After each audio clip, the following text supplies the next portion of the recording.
Oke, perkenalkan, nama saya Jantar Siombing dari MM18C.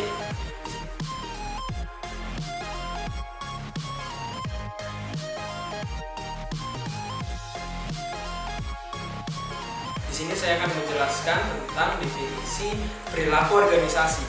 Perilaku organisasi merupakan sebuah disiplin ilmu yang mempelajari tentang perilaku individu dan tingkat kelompok dalam organisasi, serta dampak terhadap kinerja, baik kinerja organisasi, kelompok, ataupun individual. Perilaku organisasi juga dikenal sebagai studi tentang organisasi. Studi tersebut merupakan bidang telaah akademik khusus yang mempelajari organisasi dengan memanfaatkan metode-metode dari sosiologi, ekonomi, ilmu politik, antropologi, serta psikologi.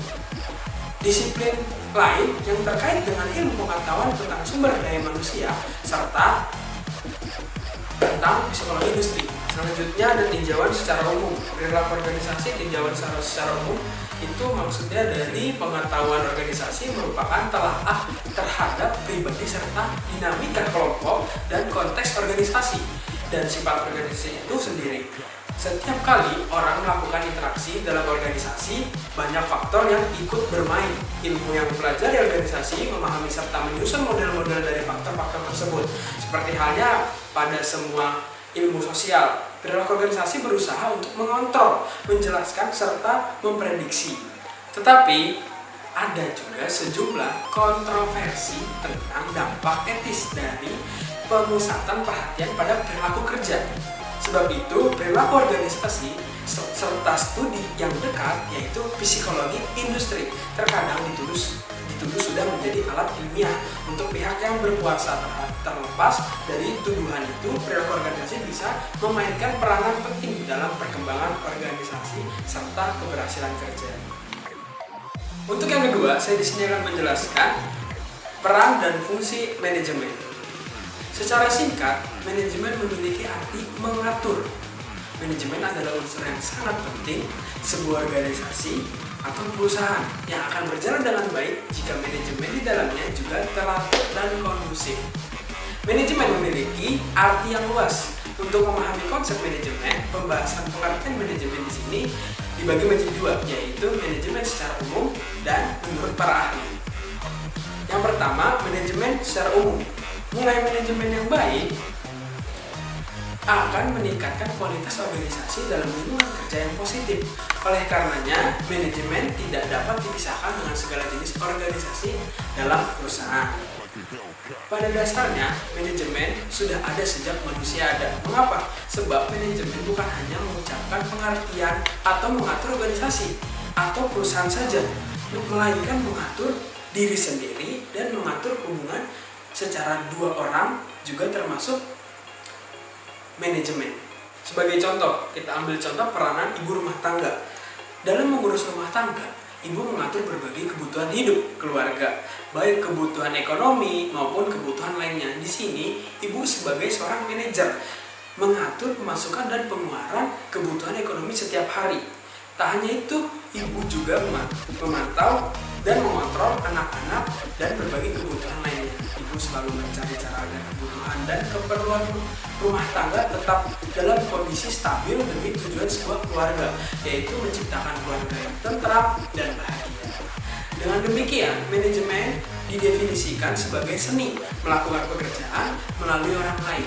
Dengan kata lain, manajer bekerja untuk mengatur orang lain atau bawahan untuk mencapai tujuan organisasi atau tujuan sebuah perusahaan.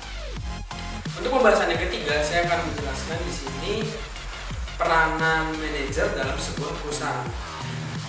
Manajer adalah seorang yang memiliki tanggung jawab yang besar untuk seluruh bagian pada suatu perusahaan atau organisasi yang dipimpinnya dan harus mempunyai wawasan yang luas.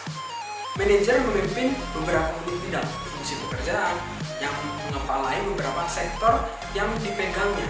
Pada perusahaan yang berskala kecil, mungkin cukup diperlukan satu orang manajer umum. Sedangkan pada perusahaan atau organisasi yang berkaliber besar, biasanya memiliki beberapa orang manajer umum yang bertanggung jawab pada area tugas yang berbeda-beda. Jika di dalam suatu perusahaan tidak ada seorang manajer, maka dipastikan bahwa perusahaan tersebut akan bangkrut atau tidak bertahan lama. Karena proses manajemen dalam sebuah perusahaan tersebut tidak berjalan. Walaupun sumber daya alat dan infrastrukturnya lengkap, namun apabila tidak ada yang mengatur, maka hal itu tidak akan ada artinya. Oleh karena itu, peran manajer sangatlah vital atau penting dalam sebuah perusahaan. Manajer yang hanya mau untuk menyuruh-nyuruh saja tanpa mau dikoreksi, apalagi disalahkan, bukan seorang manajer yang lebih baik. Tapi itu dapat menurunkan kualitas dan kinerja dari para bawahan yang dibawahi, dan akhirnya dampak kepada keuntungan atau kelangsungan dalam sebuah perusahaan atau organisasi itu sendiri sangatlah tidak baik.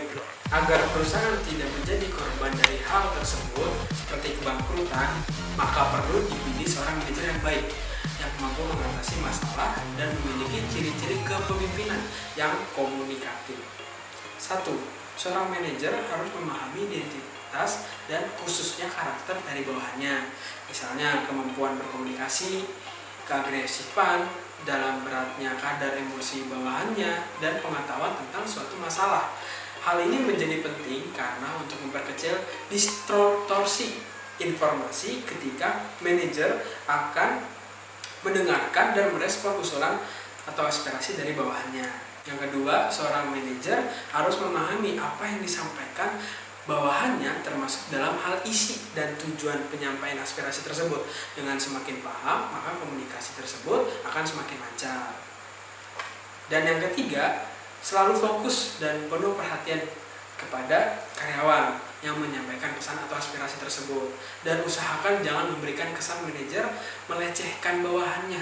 Hal ini penting untuk memberikan empati tinggi sehingga karyawan atau bawahannya akan merasa diperhatikan dan dihargai eksistensinya dan usulannya. Jika bisa, bawahan tersebut diberikan reward jika melangsungkan kegiatan atau sesuatu organisasi tersebut mencapai tujuan dalam sebuah perusahaan yang diinginkan. Ya, itulah tadi penjelasan dari saya tentang perilaku organisasi, peran dan fungsi manajemen, dan peran manajer dalam sebuah perusahaan. Mohon maaf jika ada salah-salah kata. Saya akan akhiri burung pipit dan burung cendrawasih. Cukup sekian dan terima kasih.